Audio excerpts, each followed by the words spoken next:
दूर कहीं एक जंगल में सारे पशु पक्षी मिलजुल कर रहते थे। सर्दियों का मौसम आने वाला था। तभी मौसम के जानकार पक्षी सभी को आने वाली सर्दियों के बारे में सूचित कर रहे थे। सुनो सुनो सुनो, हर साल की तरह इस साल भी बहुत ठंड पड़ने वाली है। पर इस साल पिछली ठंड से बहुत ज्यादा ठंड पड़ेगी। आप अपने अपने रहने खाने की तैयारी कर ले। सारे पक्षियों ने सूचना पक्षी को सुनकर अनसुना कर दिया, पर लाडो चिड़िया आने वाली ठंड को लेकर चिंतित हो गई। लाडो अपने पड़ोसी पंछियों से कहने लगी, अरे मेरे साथियों, हमें सिपाही कबूतर की बात गंभीरता से लेनी होगी। हमें अपने घोंसले पक्के कर लेने चाहिए। अरे अरे लाडो, ऐसी कोई बात नहीं है। हर साल की तरह इस साल भी उतनी ही ठंड पड़ेगी, तुम देख लेना। और वैसे भी हमारे घोंसले पक्के हैं। नहीं नहीं मीनू चिड़िया, ऐसी बात नहीं है। ज्यादा ठंड पड़े या न पड़े, हमें तैयार रहना चाहिए। चलो, मैं घोंसले को ठीक ठाक करती हूँ। लाडो चिड़िया अपने घोंसले की मरम्मत करने लगती है। थोड़ी ही दिन में वो अपना घोंसला ठीक ठाक कर लेती है। चलो, अब मैंने अपना घोंसला तो ठीक कर लिया है। अगर ज्यादा ठंड भी पड़ जाए तो भी मुझे कोई भारी नुकसान नहीं झेलना पड़ेगा। अब मुझे सर्दियों के लिए दाना इकट्ठा कर लेना चाहिए। ऐसा कहकर लाडो दाना इकट्ठा करने चल पड़ती है। रास्ते में उसे कालू कौवा दिखाई देता है। अरे लाडो, कहाँ जा रही हो? लगता है बहुत जल्दी में हो। हाँ हाँ कौवे भैया, सर्दी आने वाली है ना कल, इसलिए मैं दाना इकट्ठा करने जा रही हूँ। इसमें कौन सी ऐसी बड़ी बात है? सर्दियाँ तो हर साल आती है। हाँ कौवे भैया, पर जंगल के सिपाही ने तो सूचना दी है ना, इस साल हर साल से ज्यादा ठंड पड़ेगी, इसलिए मैं सर्दियों की तैयारी में लगी हुई हूँ।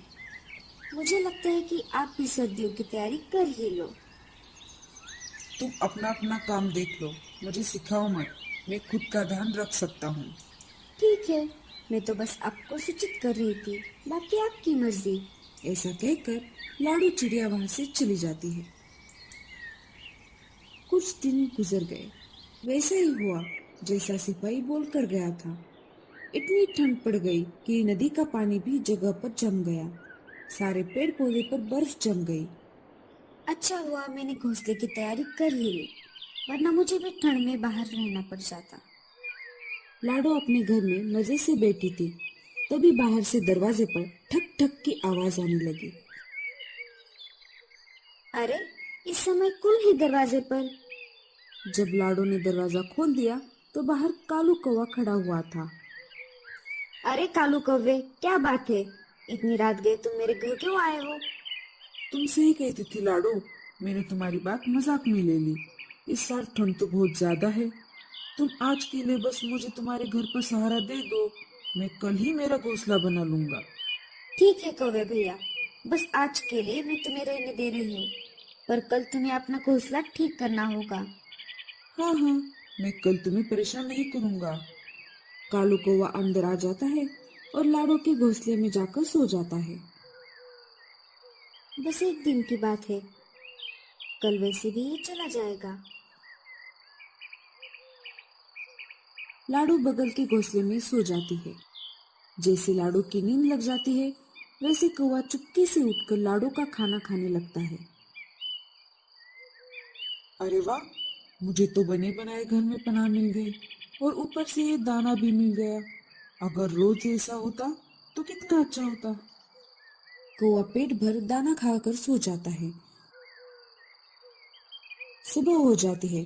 कौवा अपनी मस्त नींद में घोड़े बेचकर सो रहा था। लाडू कौवे के जागने का इंतजार कर रही थी। अरे वाह लाडो, तुमने तो बहुत अच्छा घर बना लिया है। चलो मैं चलता हूँ। कौवा लाडो को बिना शुक्रिया कहकर चला जाता है। लाडो अपने अनाज को नहीं देखती और बाहर चली जाती है। लाडो सारे पड़ोसी पंछियों से जाकर मिलने लगी। सब पंछी ठंड के बारे में ही बात कर रहे थे।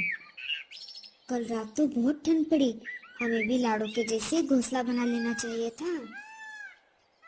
हाँ हाँ बहन, हम मिलजुल कर अपना घोंसला बना लेंगे। सब अपना अपना अच्छा घोंसला बनाने की तैयारी में लग गए। जब लाडो घर वापस लौट रही थी, तब उसने देखा कि कालू कौवा अपनी मस्ती में धूप सेकते हुए घोंसले में लेटा हुआ था। लाडो उसके पास चली गई। कौवे भैया, क्या तुमने अपना घोंसला बना लिया है? नहीं लाडो, मुझे जरूरत नहीं है। अगर कल सर्दी ज्यादा पड़ गई तो इसका मतलब ये नहीं कि आज भी ज्यादा ही पड़ेगी। तुम चले जाओ यहाँ से, मैं अपना अपना देख लूंगा। लाडो वहां से चली गई। रात होने ही वाली थी। लाडो ने अनाज के दानों की तरफ ध्यान ही नहीं दिया। ये क्या बात है? मेरा अनाज खत्म हो गया है और मैंने इसकी तरफ ध्यान ही नहीं दिया। ज्यादा ठंड पड़े इससे पहले मुझे दाना लेने जाना होगा। ये लाडो मुझे ज्यादा ही भाषण दे रही थी। मुझे कैसे भी करके इसका घोंसला हथियाना होगा। लाडो दाना लाने घर से बाहर चली गई। यही सही समय है, मुझे लाडो का घर हड़पना होगा। ऐसा कहकर कौवा लाडो के घर के अंदर चला जाता है और दरवाजा अंदर से बंद कर देता है। लाडो को दाना लाने में काफी देर हो जाती है। घर आते आते रात हो गई। जब वो वापस घर लौटी तब उसने देखा कि दरवाजा तो अंदर से बंद था। ये कैसे हो सकता है? मैंने तो दरवाजा बाहर से बंद किया था। फिर आखिर अंदर कौन चला गया? लाडो खिड़की से झांक कर देखती है तो उसे कालू कौवा अपनी मस्ती में सोया हुआ दिखाई देता है। कालू भैया, दरवाजा खोलिए, मैं हूँ लाडो। कालू ने लाडो की बातों को सुनकर भी अनसुना कर दिया। लाडो ने फिर से आवाज लगाई। कालू भैया, क्या आप मेरी बात को सुन पा रहे हो? बाहर बहुत ठंड है। इस कड़कड़ाती ठंड में मैं जम जाऊंगी। मुझे अंदर आने दो, हम दोनों मिलकर एक साथ रहेंगे। कौन? लाडो? मैं किसी लाडो को नहीं जानता और मैं अनजाने पंछियों को मेरे घोंसले में नहीं लेना चाहता। अरे कालू भैया, मैं हूँ लाडो, जिसने आपको कड़कड़ाते ठंड में अपने घोंसले में पनाह दी थी। क्या आप मुझे भूल गए? कालू दूसरी तरफ मुंह करके सो गया। लाडो पेट सी थी और उसके अंडे देने का समय भी आ चुका था। लाडो का पेट दर्द करने लगा। अब मैं क्या करूँ?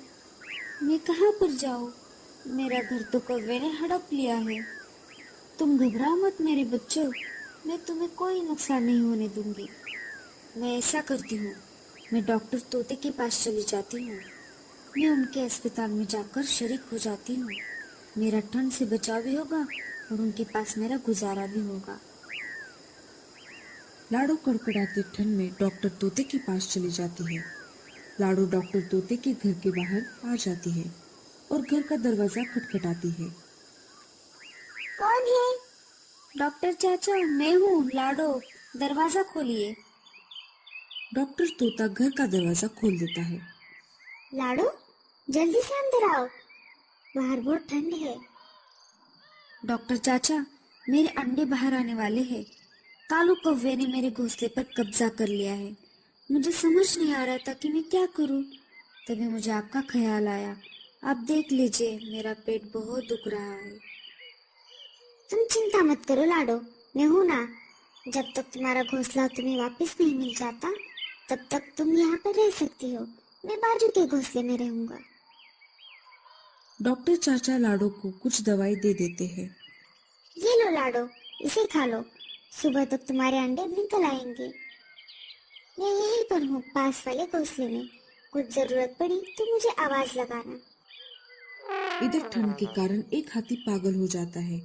फिर वो हर एक पेड़ पर अपना सिर पटक रहा था। कालू कौवा अपने मजे में सो रहा था। तभी पागल हाथी ने उसके पेड़ पर जोर से सिर मार दिया।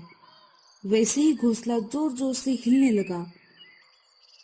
कालू कौवा डर गया। अरे ये क्या हो रहा है? मुझे लगता है भूकंप है। कालू कौवे ने कुछ करने से पहले ही हाथी ने एक और बार अपना सिर पेड़ पर पटक दिया। वैसे ही घोंसला नीचे गिरकर टूट गया। नीचे गिरने की वजह से कालू कौवे के पंख टूट गए और वो ठंड में बाहर आ गया। ज्यादा ठंड कालू को बर्दाश्त नहीं हुई और वो ठंड के मारे वहीं पर जम गया। इस कहानी से हमें ये संदेश मिलता है कि बुरे समय में जिसने भी हमारी मदद की है उसके साथ हमेशा अच्छा बर्ताव करना चाहिए और उसके बुरे समय में उसकी मदद करनी चाहिए।